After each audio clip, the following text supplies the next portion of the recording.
শুক্রকে নিয়ে যদি আলোচনা করি তাহলে শুক্র অ্যাকচুয়ালি আমাদের প্রেম, ভালোবাসা, সুন্দর বস্ত্র, ভালো পারফিউম, ভালো বাড়ি, এসি গাড়ি, এইগুলো সম্বন্ধে আমরা জেনেছি। শুক্র এইসব ভোগ করায়। আবার শুক্র খারাপ হলে তার অপোজিটও করায়, বদনামও করায়, অনেক কিছু করায়। প্রেম ভালোবাসা থেকেও বদনাম আসে, প্রেম ভালো হয় না, অনেক কিছু আছে। শুক্র যেমন ভোগ করায়, আবার শুক্র খারাপ থাকলে জন্মছকে তার অপোজিট করায়। কিন্তু আজকে আলোচনাটা হবে অন্য। আমাদের এই ছকের মধ্যে 12টা ঘর আছে, 12টা লগ্ন বা 12টা রাশি। যদি শুক্র আপনার জন্মছকে যদি উচ্চস্থ থাকে, ধরুন শুক্র এখানে আছে, তাহলে উচ্চস্থ হলো শুক্র আপনার জন্মছকে। শুক্র যদি রবির সঙ্গে বসে থাকে তাহলে সেই জাতক বা সেই জাতিকা হাস্যকর কবিতা, গ্রন্থ লেখক হয়ে বিখ্যাত, নাটক তার নাম হতে পারে, এবং আদি ও রসমিত্র বহু প্রকার গ্রন্থ রচনায় এরা বিখ্যাত হতে পারে। তাহলে শুক্রের সাথে রবি থাকলে, এছাড়া শুক্রের সাথে রবি থাকলে চিকিৎসা ক্ষেত্রে বিশেষ খ্যাতি অর্জন করতে পারে। তাহলে একদিকে গ্রন্থ রচনা করে বিখ্যাত হতে পারে, বা চিকিৎসা ক্ষেত্রে বিশাল খ্যাতি অর্জন করতে পারে। শুক্র যদি উচ্চস্থ অবস্থায় থাকে, তার সঙ্গে যদি রবি থাকে।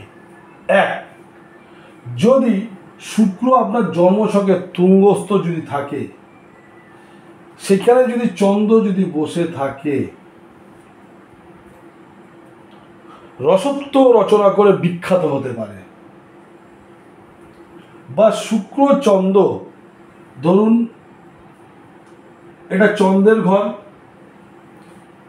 এটা শুক্রের ঘর।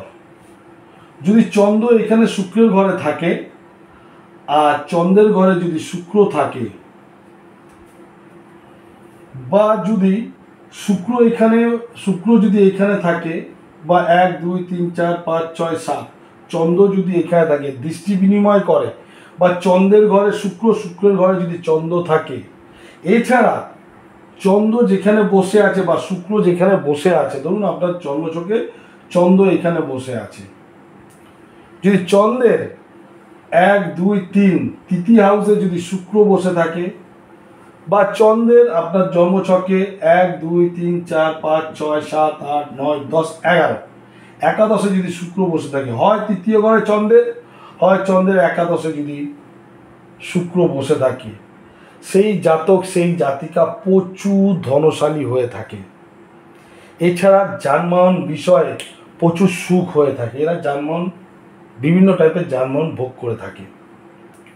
শুক্র যদি বলবান থাকে আপনার জন্মছকে, ধরুন শুক্র এই ঘরটায় বলবান, শুক্র যদি আপনার জন্মছকে বলবান থাকে, তার সঙ্গে যদি মঙ্গল যুক্ত হয়ে যায়, তাহলে যুদ্ধের ক্ষেত্রে পারদর্শী এবং যুদ্ধ পরিচালনার জন্য ভালো ভূমিকা গ্রহণ করে, বহু প্রকার তেজস্বী ওষুধ আবিষ্কার করে। ঠিক আছে, শুক্র মঙ্গল, যদি শুক্র উচ্চস্থ থাকে তার সাথে মঙ্গল যদি যুক্ত থাকে, আবার শুক্র উচ্চস্থ মঙ্গল যুক্ত প্লাস বুধ যুক্ত যদি হয়ে যায়, তাহলে বিখ্যাত চিকিৎসা বিষয়ে গ্রন্থ রচনা করে বিখ্যাত হতে পারে। তাহলে এটা একটা নতুন ধরনের আপনাদের এই চর্চাটা করালাম। এগুলো সচরাচর কোনো অ্যাস্ট্রোলজাররা এইসব বলে না। শুধু প্রেম, ভালোবাসা, ভালো ড্রেস আপ, ভালো মার্বেল গাড়ি, শুক্র ভালো হলে এই হবে সেই হবে, এই। কিন্তু শুক্রর যে এতগুলো গুণ আছে, এইগুলো থাকলে আপনার জন্মছকে আপনি এর ফল অবশ্যই পাবেন। দেখুন আপনার জন্মছকে শুক্র কোথায় বসে আছে, উচ্চস্থ অবস্থায় আছে কিনা, নিচস্থ অবস্থায় আছে কিনা, শুক্রের সাথে কে বসে আছে। যদি থাকে তাহলে আপনার জীবনে আপনি উন্নতি অবশ্যই করতে পারবেন। ভিডিওটি ভালো লাগলে একটা লাইক করবেন।